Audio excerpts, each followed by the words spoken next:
Aren't these trees pretty? They are one of the varieties of Callery pear, probably the very popular Bradford pear. Bradfords are a variety of Callery pear, Pyrus calleriana. Bradford was originally selected in 1918 in China as a potential variety to breed fire blight resistance into edible pear varieties. That didn't work, but the tree was introduced as an ornamental pear in 1950. One of the benefits of pear trees is that they are sterile if no other compatible varieties are nearby, so there are no messy fruit. Bradford pears have pretty spring flowers, although they tend to smell like rotting fish. They have pretty red fall color in the southern part of the U.S., but they hold their leaves too long in the fall for northern areas, and the leaves turn muddy brown when frosted. They are narrow and upright, so they fit in the urban environment and along streets. The narrow shape leads to the trees splitting in storms. Being a non-native tree, it has few insect pest problems. That also means that it is of no benefit to native insects. The narrow, upright shape of these trees is created by many of the branches growing upwards instead of growing outwards. They become extra trunks. They often grow very close to the main trunk, which causes the bark of the trunk and branch to grow together. As many of you who have watched my videos or read my book know, I say all the time that dead stuff decays. Bark on the outside of a trunk or branch is dead material.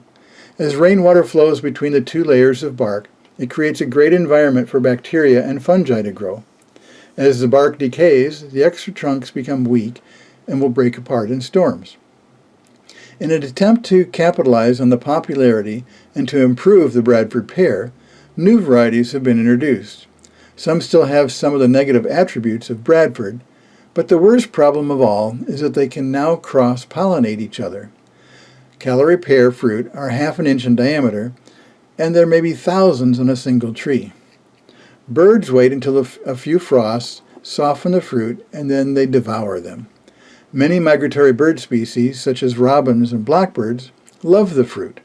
As they migrate, they poop out the seeds. Many natural areas have become filled with Callery pears. Areas under power lines can become so filled with pear trees that no one can walk through the maze of trunks.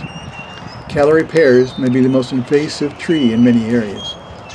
Because of the invasiveness, some states are banning the sale of Callery pears.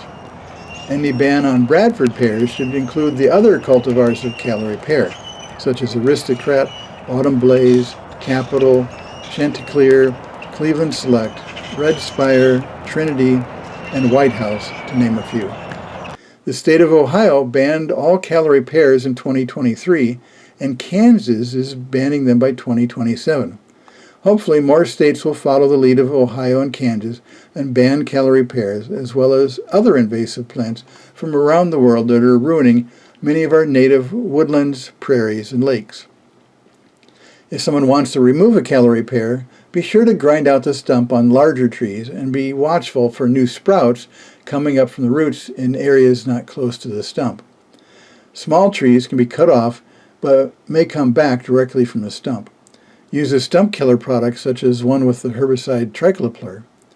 As soon as the stump is cut, apply the herbicide to the outer edge of the stump where the live tissue is.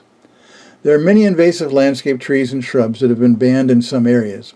Autumn olive, buckthorn, garlic mustard, Japanese barberry, Japanese honeysuckle, kudzu vine, multiflora rose, Russian olive, Tartarian honeysuckle, and tree of heaven, just to name a few. Check out invasivespeciesinfo.gov for a huge list of invasive plants and animals. There's also native trees that can replace your ornamental pear tree. Not every tree will fit every part of the country, but American hornbeam, American plum, black gum, Cornelian cherry dogwood, eastern redbud, flowering dogwood, hawthorn, and serviceberry are all trees that are native and can replace those Bradford pears. And this is Jeff with a Green Review. Thanks for watching.